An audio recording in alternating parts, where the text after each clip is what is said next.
43 degrees, 98 degree water temp, and we're the only ones out here. I took some portraits of Beck. Oh, good. I get any video on your iPhone. Mine's Oh, that's right. It's in use. Oh no, Isis cameras. I just booked a job next week with the Wall Street Journal. Oh, dude, congratulations. From the YouTube. That's awesome. What are they having you do? I'm doing a story on farm migrant workers, so we're going out to get an interview. Incrementally improving the production value of the live streams at our MMA gym. So ran up to my storage unit and picked up the ATEM switcher and a Sony EX3 cam. So we got a 3-camera live switch. There's an iPhone on the presenters, which feeds over Wi-Fi directly to OBS, and then an FX30 and a Sony EX3 on the switcher. So on the live stream, it's a picture-in-picture. Presenters are like lower right all the time. And then we're switching between opposing angles on the mat. So Ice is over there seated, running the EX3 wirelessly over an older Paralinx transmitter. After she'd been shooting for a few matches, I realized I've got a hi-hat in the truck. Let me go get all that set up so we can have a mat level, stable shot. And then the FX30 is up a little higher on a tripod. Beck is mixing sound. This time, we only ran the 2 headset mics with the automatic mix plug-in enabled on the sound devices mixer. See their FX30 is elevated a bit more, and that's my FX3 audio handle on top so that we can feed out of the sound devices mixer into that camera, which is then patched via HDMI to the ATEM, out of the ATEM into a AJA UTAP webcam converter box and into the MacBook via USB where it gets encoded in OBS. And then Justin's using another app to multicast to Instagram and YouTube at the same time. I need to get a little bit of education from Justin on what he's using and how that piece of it works. Few quick observations: intercutting an FX3 with an old school EX3. Colors are a little different. I had them both in auto white balance. Next time I'm going to shoot a white card side by side. I think we'll get a little closer match. And then the autofocus and auto exposure settings on the EX3 are, it tends to be over, and obviously the focus is slow. And I don't think there's a way to bracket the auto exposure. So next time we'll run a manual iris, and noticeable difference in sharpness between the FX3. EX3 just looks soft. You don't notice it until you cut to the newer, sharper camera. So we'll see. Maybe I'll bring out a different camera next month. And the primary reason to test out the EX3 was for the rudimentary level servo zoom 12x magnification so that the operator can bump in and out and follow the action. The FX30's just got a basic still photo wide angle zoom. I forget the focal length. You can certainly see here off the web stream screen capture, this is the EX3. It's a little more green and a little overexposed. Again, full auto. I would have thought with the overhead lighting being in frame, it would have stopped down a bit more. But if any of you remember how to bracket the auto exposure on the EX3, please let me know in the comments below. I'm getting some vlog content. Let's scroll back to the top of the script and get rid of the intro methane LiDAR camera script, LinkedIn version 4x5. And let's get rid of the question too. And just start with hi, my name is, and replace name with my name, because I'm on camera talent, so I'm gonna pull a Joe Biden there and read the stage notes. And give me a title. It's up to you. I'm not creative, but okay, I am your on-camera meat puppet.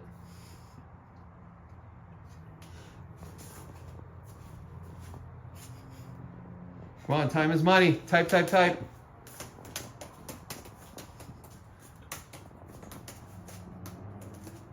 Okay, I'm stealing the joke. All right, let's try it. Here we go, rolling and action. Hi, my name's David. I'm the on-camera meat puppet here with SLP, and I'm here to talk to one of our newest inventions, the methane leaks, detecting methane leaks. What is a methane LiDAR camera? What would happen if we had one of these in the hallway pointed at your room?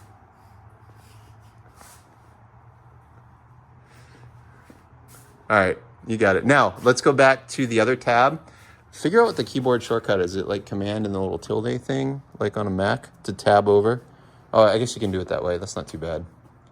The more keyboard shortcuts you can learn, the better on, you know, switching scripts. Yeah. So this would be like, okay, I want to go to script alpha and load up section 2. You'd go there, highlight that to the clipboard. Just pick a new random section, like section 4.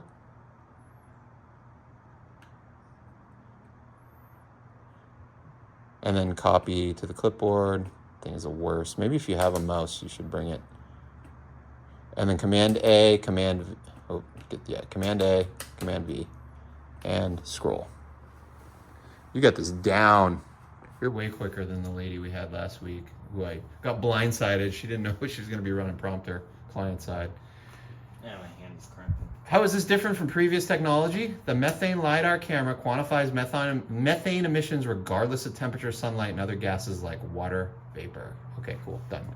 Afternoon before this shoot, booking agency based in California called me. I only hear from them about once a year. They were just looking for only a teleprompter operator. Initially, I turned them down because it was really, I had set aside the afternoon to prep for the upcoming assignment the following day. And then I asked Beck, I'm like, hey, do you want to run prompter on this job? I'll go with you and kind of be your backup, but you're running it like it's your assignment. He said yes, so we took it. This was a marketing agency based in San Francisco, production company out of New York City, and kind of the key players flew in from those two states. They hired a local sound guy based in San Antonio. First time we met, although he's been working in the market for about 10 years, as I recall. So I'm looking forward to working together on some upcoming projects.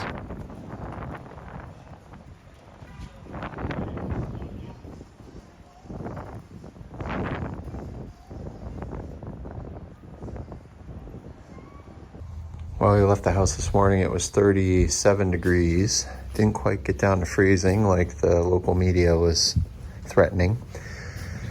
Set up on this lovely little farm and cattle ranch.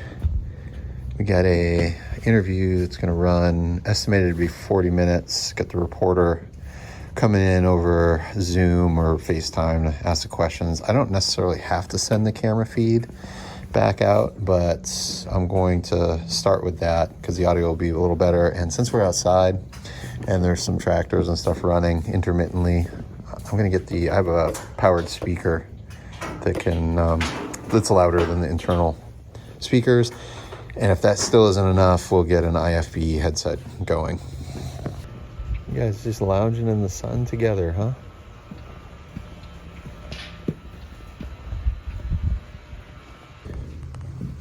Well, they called us in 2 hours before the interview, and we got set up and in place, signal tested in 29 minutes. I'd love to go shoot some B-roll, but I got to get permission first. So I don't think that opportunity is going to happen until after the interview.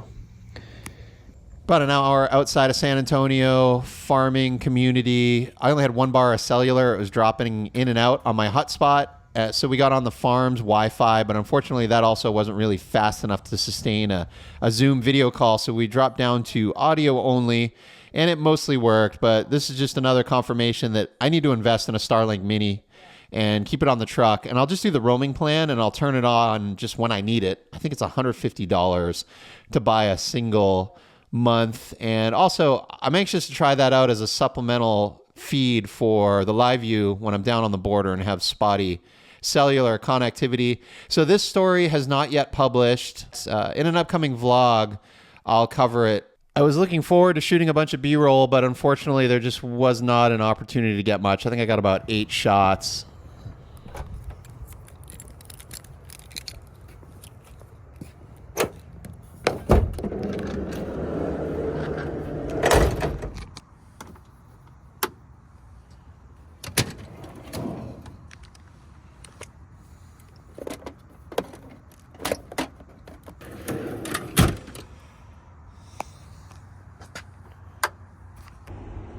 Got our coffees, waiting on tacos. There they are.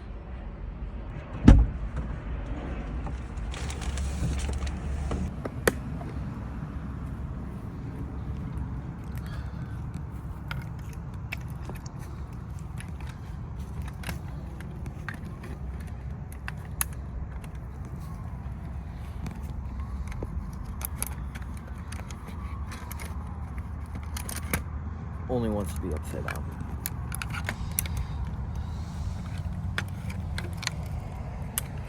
That will work.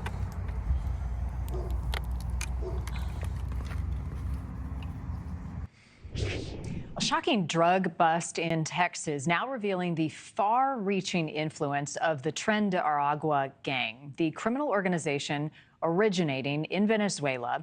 The U.S. Treasury Department sanctioned it in July for its involvement in drug and human trafficking.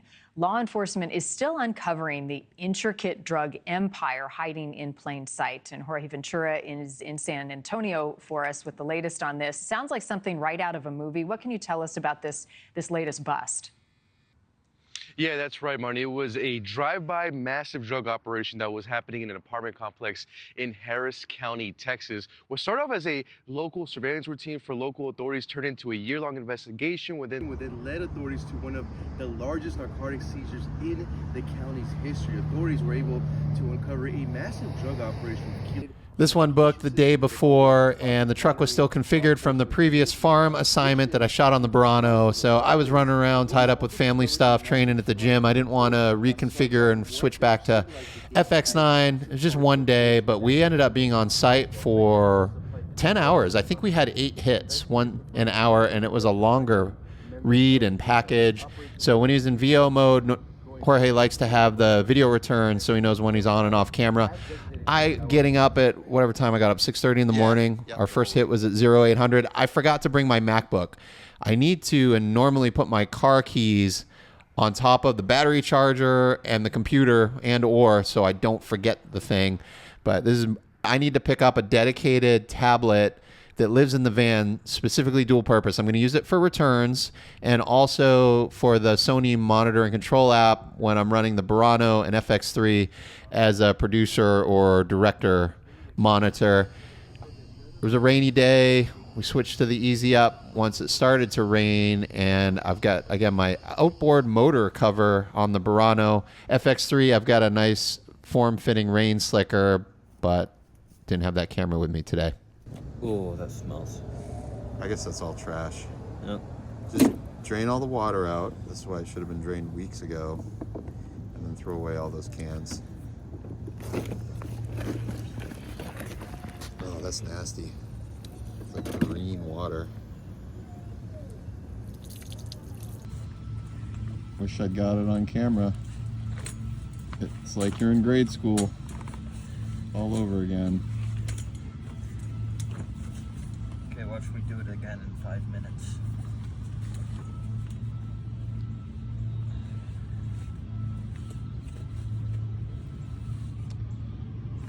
See, you've learned nothing.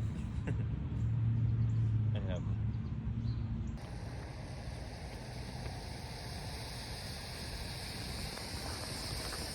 Remember earlier this year, we did report on an internal memo sent out by Border Patrol agents to local law enforcement across the country that the gang... So that little cooler / 12-volt refrigerator, got 4 years out of it in the van. It was under $200, bought it on Amazon. I can't find that model. I don't think they make it anymore. And unfortunately, all the other ones I found are a wider dimension. And I built out the cabinet and partition in the van to accommodate that specific fridge. So I got to redo all the woodworking to put in a new fridge, which is why I've yet to acquire one. But I got to figure that out before the heat comes back here in Texas.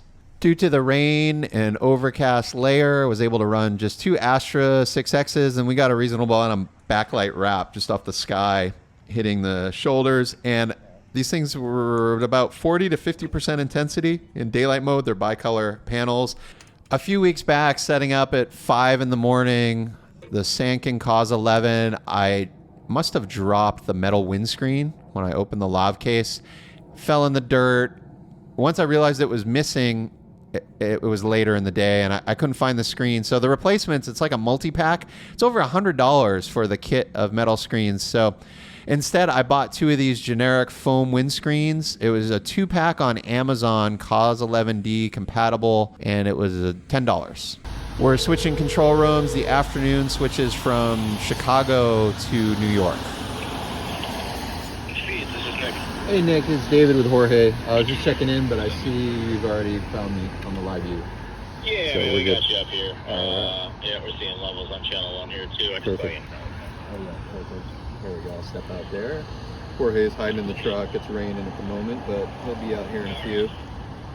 Okay, cool. You want to just wait for him and you got the mic there? Yeah. Okay, 1, 2, 3, 4, 5, 4, 3, 2, 1.